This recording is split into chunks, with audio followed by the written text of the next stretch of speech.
Corona को रोकने के लिए कई तरह के प्रतिबंध लगभग हर जिले में लगाए गए हैं। मध्य प्रदेश के विदिशा में भी कोरोना कर्फ्यू लगाया गया है, लेकिन फिर भी लोग चोरी छुपे ही सही अपनी दुकान खोल रहे हैं। जिले की सिरोंज नाम की तहसील में भी ये काम धड़ल्ले से चल रहा था। ऐसे में जब एसडीएम अंजलि शाह को इस बात की जानकारी लगी तो उन्होंने सादे कपड़े पहने और स्कूटी पर एक आम महिला की तरह निकल गई, एक रियलिटी चेक के लिए। आगे हम कुछ बताएं उसके पहले आप ये वीडियो देखिए।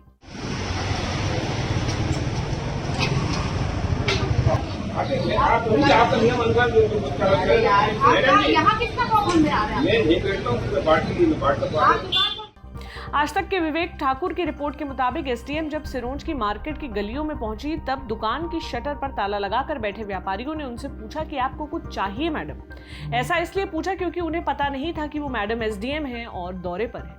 जब व्यापारियों का यह सवाल अंजलि शाह ने सुना तो कहा, मुझे कुछ नहीं चाहिए, मैं तो आपका चालान काटने आई हूँ। एसडीएम ने मीडिया से बात करते हुए अपनी दिक्कत भी बताई। उनका कहना है कि यहाँ की गलियों में मार्केट है, ऐसे में व्यापारी दुकान खोल लेते हैं चुपके से। मैंने जितनी दुकानें खुली देखी उन पर कार्रवाई की। यहाँ जनता में जागरूकता की बहुत कमी है।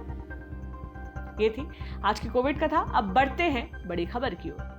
करीब 7 साल पहले एक नामी जर्नलिस्ट के ऊपर यौन शोषण और रेप के आरोप लगे थे। जर्नलिस्ट की जूनियर सहकर्मी ने एलिगेशंस लगाए थे। इन आरोपों पर लंबी चौड़ी सुनवाई हुई, कई सारे मोड़ आए और आज इस केस में डिस्ट्रिक्ट एंड सेशंस कोर्ट ने फैसला सुनाया।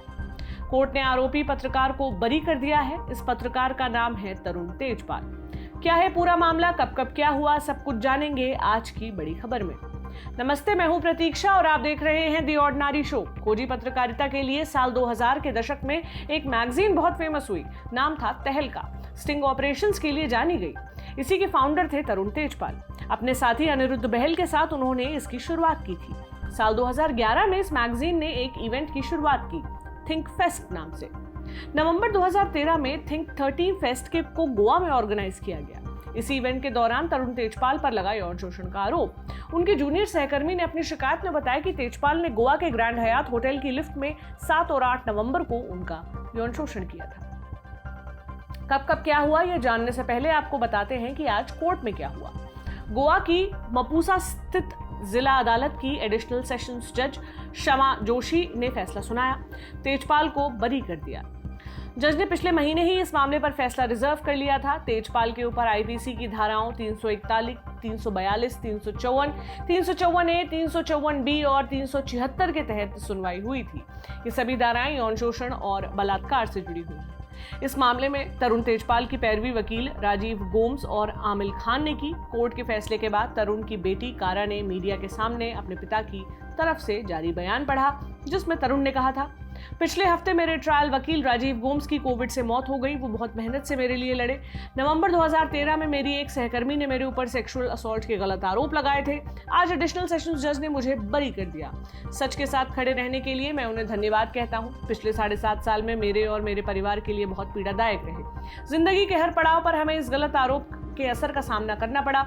हमने गोवा पुलिस और लीगल सिस्टम का पूरा साथ दिया, कोर्ट की सैकड़ों पेशियों का सामना किया।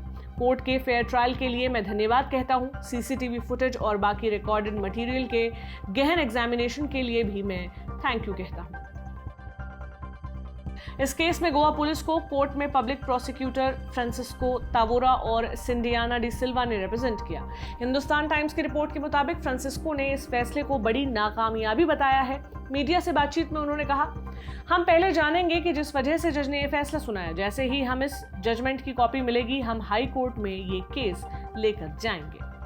फैसला आने के साथ ही सोशल मीडिया पर रिएक्शंस आने लगे। तेजपाल के स्टेटमेंट को लेकर लोग सवाल उठा रहे हैं। कुछ नामी लोगों ने स्टेटमेंट की कॉपी ट्विटर पर डाली है और बताया है कि इस बयान में तारीख के सेक्शन में 19 मई लिखा है। इस तारीख पर फैसला आने वाला था। लोग इशारों में सवाल कर रहे हैं कि क्या तरुण को फैसले के बारे में पहले से जानकारी थी। हमारे इस शो के शूट होने तक इतनी ही जानकारी हमें मिली है। जजमेंट की कॉपी अभी हमारे सामने नहीं आई है, इसलिए कोर्ट ने इसे लेकर क्या टिप्पणी की है इसकी सूचना हमें नहीं मिल पाई। खैर, हम जान लेते हैं कि ये पूरा मामला क्या है। तरुण तेजपाल की सहकर्मी ने 18 नवंबर 2013 के दिन तहलका की मैनेजिंग एडिटर शोमा चौधरी से शिकायत की। बताया कि तरुण ने 7 नवंबर को लिफ्ट के अंदर उन्हें सेक्सुअली असॉल्ट किया। इसके अगले दिन पीड़िता से माफी मांगते हुए तरुण ने एक ईमेल भेजा जिसमें लिखा था, मैं बिना किसी शर्त के माफी मांगता हूं कि मैंने तुम्हारे साथ शारीरिक संबंध बनाने की कोशिश की जबकि तुम ऐसा नहीं करना चाहती थी। द क्विंट की रिपोर्ट के मुताबिक 20 नवंबर 2013 के दिन तेजपाल ने शोमा चौधरी को एक ईमेल भेजा। उसमें लिखा था, पिछले कुछ दिन बहुत टेस्टिंग रहे और इसके लिए पूरी तरह से मैं दोष लेता हूं। निर्णय में एक बुरी चूक, हालात को गलत तरीके से समझना, इन सब ने एक दुर्भाग्यपूर्ण घटना को जन्म दिया है जो उन सबके खिलाफ है जिन पर हम विश्वास करते हैं और जिनके लिए हम लड़ते हैं। मैंने पहले ही कंसर्न जर्नलिस्ट से माफी मांग ली है, लेकिन मुझे लगता है कि मुझे आगे प्रायश्चित करना चाहिए। मुझे लगता है कि ये प्रायश्चित केवल शब्दों से नहीं होगा, मुझे तपस्या करनी होगी। इसलिए मैं अगले 6 महीनों के लिए तहलका के संपादकीय और तहलका कार्यालय से खुद को अलग कर रहा हूं। 21 नवंबर 2013 के दिन गोवा पुलिस ने जांच शुरू की। 23 नवंबर के दिन तरुण तेजपाल के खिलाफ एफआईआर दर्ज की गई, रेप और यौन शोषण के आरोप में। तरुण ने अंतरिम जमानत की मांग की, लेकिन कोर्ट ने राहत नहीं दी। 30 नवंबर को तरुण की गिरफ्तारी हुई। 17 फरवरी 2014 को गोवा पुलिस ने 2846 पन्नों की चार्जशीट दाखिल की। पुलिस ने कोर्ट में कहा कि तेजपाल के खिलाफ काफी सबूत हैं। जुलाई 2014 में सुप्रीम कोर्ट ने तेजपाल को जमानत दे दी। अब साल आया 2017 का महीना सितंबर। तेजपाल ने गोवा के मपूसा डिस्ट्रिक्ट कोर्ट में एक याचिका डाली, अपने ऊपर लगे सभी आरोपों को हटाने की मांग की। कोर्ट ने 7 सितंबर 2017 के दिन ऐसा करने से मना कर दिया। नॉर्थ गोवा के additional district and session court ने 28 सितंबर 2017 के दिन तेजपाल के खिलाफ आरोप दर्ज किए। उनके खिलाफ आईपीसी की धारा 342 यानी जबरन किसी को कैद करना और 376 यानी रेप के तहत चार्जेस लगे। इन चार्जेस को हटाने के लिए तेजपाल ने बॉम्बे हाईकोर्ट का दरवाजा खटखटाया। 2017 के आखिरी महीनों में इस मामले की सुनवाई हुई। यहां तेजपाल को डिफेंड कर रहे उनके वकील अमन लेखी ने कहा कि जो ईमेल्स तेजपाल के जरिए भेजे गए थे वो उन्होंने लिखे नहीं थे, बल्कि उन्हें शोमा चौधरी ने ड्राफ्ट किया था और तेजपाल से कहा था कि वो इस पर साइन करें। वकील ने यह भी तर्क दिया कि जो माफी वाला मेल किया गया उसकी मांग रखी गई थी और इसी मेल को गोवा पुलिस ने कन्फेशन की तरह ट्रीट किया।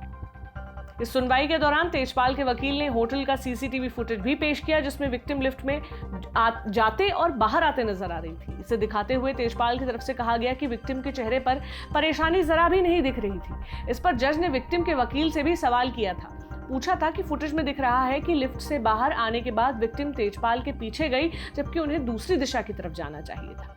इस बात पर विक्टिम के वकील ने कहा था कि हर किसी का अलग अलग तरीका होता है हालात से निपटने का और वो तेजपाल के पीछे क्यों गई ये क्रॉस एग्जामिनेशन के दौरान वो खुद बताएंगी। इसके अलावा विक्टिम के वकील ने यह भी तर्क रखा था कि 2 फ्लोर की बिल्डिंग में ग्राउंड से टॉप फ्लोर पहुंचने के लिए लिफ्ट को 21 सेकंड्स का वक्त लगता है, लेकिन इस केस में 2 मिनट 9 सेकंड्स लगे। खैर, बॉम्बे हाईकोर्ट ने सुनवाई के बाद चार्जेस पर रोक लगाने से मना कर दिया था। साल 2019 सुप्रीम कोर्ट ने भी तेजपाल की उस अपील को खारिज कर दिया जिसमें उन्होंने चार्जेस हटाने की मांग रखी थी। साथ ही गोवा ट्रायल कोर्ट से कहा कि 6 महीने के अंदर ट्रायल पूरा किया जाए। अक्टूबर 2019 में गोवा ट्रायल कोर्ट ने विक्टिम का क्रॉस एग्जामिनेशन शुरू किया। इसके बाद कोरोना वायरस की वजह से ट्रायल रुक गया। अक्टूबर 2020 में फिर से शुरू हुआ। सुप्रीम कोर्ट ने ट्रायल कोर्ट से कहा कि 31 मार्च तक इसे पूरा किया जाए। दोनों पक्षों को सुनने के बाद मपूसा सेशंस कोर्ट ने 27 अप्रैल 2021 के दिन फैसला सुरक्षित रख लिया। 12 मई को इसे सुनाने की तारीख तय की गई, जिसे बाद में आगे बढ़ाकर 19 मई किया गया, लेकिन ताउते तूफान की वजह से इसे फिर 21 मई कर दिया गया था। अपनी गिरफ्तारी के बाद तेजपाल ने बार बार कहा कि उन्हें फंसाया जा रहा है और पूरा मामला उनके खिलाफ एक राजनीतिक साजिश है, खासकर तब जब गोवा में बीजेपी की सत्ता है। वहीं अगर पीड़िता की माने तो तेजपाल ने उनके साथ एक नहीं बल्कि 2 बार ज्यादती की और मुंह खोलने पर बुरे अंजाम की धमकी दी थी। पुलिस को दिए बयान के मुताबिक उस रात जब वो एक गेस्ट को उसके कमरे तक छोड़कर वापस लौट रही थी तो इसी होटल के ब्लॉक 7 के एक लिफ्ट के सामने उसे बॉस तरुण तेजपाल मिल गए। तेजपाल ने गेस्ट को दोबारा जगाने की बात कहे अचानक उसे वापस उसी लिफ्ट से अंदर खींच लिया, लेकिन अभी ये लड़की कुछ समझ पाती कि इसी बीच तेजपाल ने लिफ्ट के बटन कुछ ऐसे दबाने शुरू किए जिससे ना तो लिफ्ट कहीं रुके और ना ही दरवाजा खुले। उस रात इस लड़की ने अपने फोन पर अपने बॉयफ्रेंड के अलावा दोस्तों को इस वाकई के बारे में बताया, लेकिन अगले दिन मौका मिलते ही फिर से उसी होटल की एक लिफ्ट में तेजपाल ने उसके साथ वही हरकत दोहराई और अब उसके लिए ये सब कुछ बर्दाश्त से बाहर हो चुका था। इसके बाद इस लड़की ने अपनी बेस्ट फ्रेंड और तेजपाल की बेटी को उसके पिता की करतूत की जानकारी दी, लेकिन जानते हैं तब तेजपाल की बेटी ने क्या जवाब दिया? लड़की की माने तो उसने कहा कि उसने पहले भी अपने पिता को तब एक दूसरी औरत के साथ ऐसा करते देखा था। जब उसकी उम्र सिर्फ 13 साल थी। यहाँ खत्म होती है हमारी बड़ी खबर। अब हम आपको बताते हैं दिन की सुर्खियां। पहली सुर्खी बनाई है एक्ट्रेस राधिका आप्टे ने। हाल ही में उन्होंने ग्राजिया मैगजीन को एक इंटरव्यू दिया जिसमें उन्होंने उस वक्त को याद किया जब एक न्यूड वीडियो वायरल हुआ था और ये दावा किया जा रहा था कि ये वीडियो राधिका का है। इस घटना ने राधिका को बेहद परेशान किया था। उन्होंने अपने इंटरव्यू में कहा, जब मैं क्लीन शेवन शूट कर रही थी तब एक न्यूड क्लिप वायरल हुई थी। उस वक्त मुझे बुरी तरह से ट्रोल किया गया। इसका मुझ पर गहरा असर हुआ। मैं 4 दिन तक घर से बाहर नहीं निकल सकी थी। इसलिए नहीं कि मीडिया क्या कहेगा, बल्कि मेरे ड्राइवर, वॉचमैन और मेरे स्टाइलिस्ट का ड्राइवर उस छवि से मेरी पहचान कर लेंगे, ये सोचकर। वो विवादित तस्वीरें सेल्फीज थी और कोई भी दिमाग वाला व्यक्ति ये अंदाजा लगा लेता है कि वो मैं नहीं हूँ। मुझे नहीं लगता कि ऐसी स्थिति में आप इग्नोर करने के अलावा कुछ और कर सकते हैं या आपको करना चाहिए। इसलिए जब मैंने पास्ट फिल्म के एक सीन के लिए कपड़े उतारे तो मैंने पाया कि अब मेरे पास छिपाने के लिए कुछ भी नहीं बचा है। अगली सुर्खी बनाई है ज्योत्सना बोस नाम की एक महिला ने। महिला 92 बरस की थी, कोलकाता में रहती थी। कुछ दिन पहले कोरोना से संक्रमित हुई, इलाज हुआ लेकिन बचाया नहीं जा सका। उनकी मौत के बाद उनके शव को अब मेडिकल रिसर्च के लिए डोनेट कर दिया गया है। उनके शव पर इंसान के शरीर पर कोरोना का क्या प्रभाव पड़ रहा है, इसकी स्टडी के लिए इस्तेमाल किया जाएगा।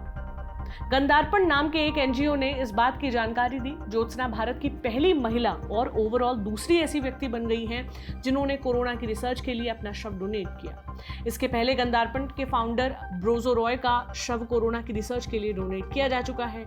उनकी मौत भी कोविड की वजह से हुई थी। अगली सुर्खी बनाई है एक रेड क्रॉस वॉलंटियर ने। नाम है लूना रेस। इनका वीडियो काफी वायरल हुआ था जिसके बाद लूना को बहुत से लोगों ने घटिया कमेंट्स किए थे। लोगों ने इतना ट्रोल किया था कि मजबूरन लूना को अपना ट्विटर अकाउंट बंद करना पड़ा। दरअसल नॉर्थ अफ्रीका के एक देश मोरक्को से करीब 8000 माइग्रेंट 17 मई के दिन तैरकर सेहुटा पहुंचे। सेहुटा उत्तरी अफ्रीका में स्पेन का एक एनक्लेव है। इन माइग्रेंट्स की मदद के लिए रेड क्रॉस के वॉलंटियर्स भी वहां पहुंचे, प्रवासियों की जान बचाई, पानी पिलाया। इस दौरान लूना ने भी एक प्रवासी की मदद की। इसी दौरान उस व्यक्ति ने लूना को गले लगा लिया। वीडियो काफी इमोशनल था। बहुत से लोगों ने इस वीडियो की तारीफ की लेकिन कुछ ने लूना को जमकर ट्रोल किया, उनके खिलाफ सेक्सिस्ट कमेंट्स तक किए। कुछ ने कहा कि लूना चाहती थी कि मीडिया इस पल को कैप्चर कर ले। इसी ट्रोलिंग के बाद लूना ने अपना ट्विटर अकाउंट बंद कर दिया था। ये था हमारा आज का शो। अब आपसे मुलाकात होगी सोमवार को। आप अपना ख्याल रखें। शुक्रिया।